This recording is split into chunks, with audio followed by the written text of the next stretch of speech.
श्री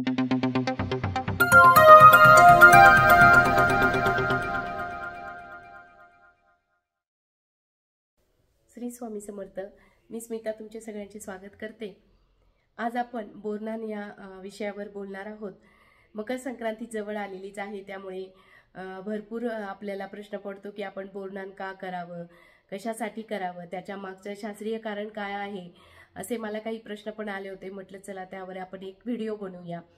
तर हे बोरनान आपण का करायचं, त्याच्या मागचं पारंपरिक कारण काय आहे, जुनी काही आख्यायिका आहे का, या किती वर्षापासून किती वर्षापर्यंतच्या मुलांचं बोरनान करायचं, त्याचप्रमाणे याची पद्धत काय आहे, या सगळ्या गोष्टींचा विचार आपण या व्हिडिओमध्ये बघणार आहोत। याच्या मागचं शास्त्रीय कारण देखील आहे, ते सुद्धा आपण या व्हिडिओमध्ये बघणार आहोत, म्हणून व्हिडिओ आपण शेवटपर्यंत बघावा। बघा, मकर संक्रांत आले की आपली लगबग सुरू होत असते की आपल्या बाळाला बोरनान घालायचं। पण ते बोरनान घालण्यामागचं कारण नेमकी काय आहे, त्याला एक आख्यायिका आहे। एक कूर नावाचा राक्षस होता। तो राक्षस, त्याची नजर खूप वाईट होती आणि त्या वाईट नजरेपासून आपल्या बाळाचं रक्षण व्हावं म्हणून प्रथमतः श्रीकृष्णाला हे बोरनान घातलं गेलं होतं आणि तीच त्यामागची एक आख्यायिका आहे। पारंपरिक पद्धतीनुसार मग ते बोरनान आपलं प्रचलित झालं आणि आज तागायत आपण ते बोरनान आपल्या लहान बाळांना घालत आहोत। ही त्यामागची झाली आख्यायिका। आता ह्याच्या मागे शास्त्रीय कारण काय आहे, तर बघा, संक्रांतीनंतर थोडं उष्णता वाढायला लागते, तापमानामध्ये थोडासा फरक पडतो, हवामान चेंज होतं आणि आपला ऋतूमध्ये पण बदल होतो। मग या सगळ्या गोष्टींचा बाळावर परिणाम होत असतो आणि बाळाला या गोष्टी आपल्याला त्या गोष्टीपासून संरक्षण करण्यासाठी किंवा त्या ऋतूशी बाळाला समायोजन करण्यासाठी या पारंपरिक पद्धतीचा आपण वापर केला जातो किंवा ती गोष्ट आपली करण्यात येते। आणि त्यामागचं तेच शास्त्रीय कारण आहे की ऋतू बदल होत असतात आणि म्हणूनच आपल्या बाळाला त्या गोष्टी सगळ्या ऋतुमानानुसार सहन व्हाव्यात त्याच्या शरीरासाठी, त्यासाठी हे आपण बोरनान करत असतो। आणि आता हे बोरनान करायचं तर कोणत्या वर्षाच्या मुलांसाठी, तर तो पण प्रश्न आपण आपल्याला पडत असतो। तर हे बोरनान आपण 1 वर्षापासून ते 5 वर्षाच्या मुलापर्यंत आपण करू शकतो। आपण मकर संक्रांतीला हे बोरनान करत असतो।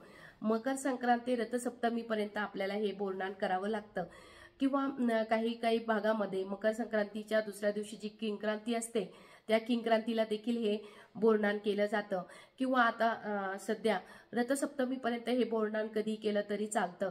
पण भरपूर बायका आपल्या या लहान बाळाला बोरनान घालतातच। मग आता बोरनान कसं करायचं, त्याची पारंपरिक पद्धत काय आहे ते आपण बघूया। बोरनान करताना आपल्याला त्याच्यासाठी काही साहित्य लागतं। प्रथम तर बोरनान याच्यामध्येच अर्थ आहे की बोरा आपल्याला लागणार आहे। नान म्हणजे त्याला त्याची आंघोळ घालायची आहे, बोरांनी आंघोळ घालायची आहे। म्हणजे त्या सीझनमध्ये जे काही आपल्या शेतामध्ये पिकतं, बोरं असतात, ऊस असतो, भुईमुगाच्या शेंगा असतात, या सगळ्या गोष्टी आपण एकत्र करतो। मुरमुरे असतात, कुरमुरे असतात आणि आता नवीन पद्धत निघाली आहे, त्याच्यामध्ये बिस्किट टाकतात, चॉकलेट टाकतात आणि मग एका पाट आपल्या ठेवला जातो, पाटाभोवती रांगोळी काढली जाते, मग बाळाला त्या पाटावर बसवलं जातं आणि संक्रांतीचं म्हणजे आपण नवीन कपडे, काळ्या कलरचे कपडे आपण मुलांना किंवा मुलींना तिथे घेत असतो। अशा प्रकारे नवीन आपण कपडे घालून त्याला पाटावर बसून सजवून श्रीकृष्णासारखं मुलांना मुलींना दोघांना पण आपण बोरनान घालत असतो। मग त्यांचं आपण औक्षण वगैरे करत असतो, शेजारचे पाजारचे मुलं आपण गोळा करतो आणि एका टोकरीमध्ये सगळे कुरमुरे, ऊस, भुईमुगाच्या शेंगा, त्याचप्रमाणे चॉकलेट, बिस्किट, बोरं, हे सगळ्या गोष्टी आपण एकत्र करतो आणि त्याला स्नान घालतो, म्हणजे बोरनान घालतो।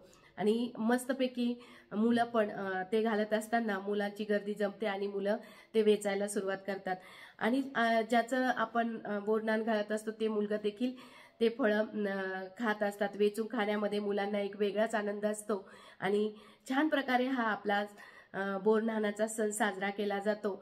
अशा प्रकारे आपण छान प्रकारे बोरनान साजरं करावं। संक्रांतीच्या या पर्वावर आपण आपल्या बाळांचं बोरनान घालून एक अविस्मरणीय क्षण आपल्यासाठी जपून ठेवावा. त्यामागे शास्त्रीय कारण देखील आहे, पारंपरिक पद्धत आहे.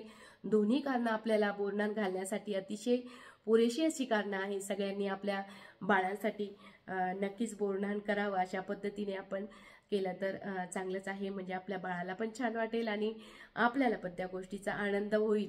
व्हिडिओ जर आवडला असेल तर नक्कीच तुम्ही माझ्या व्हिडिओला लाईक करा, शेअर करा, सबस्क्राईब करा. श्री स्वामी समर्थ.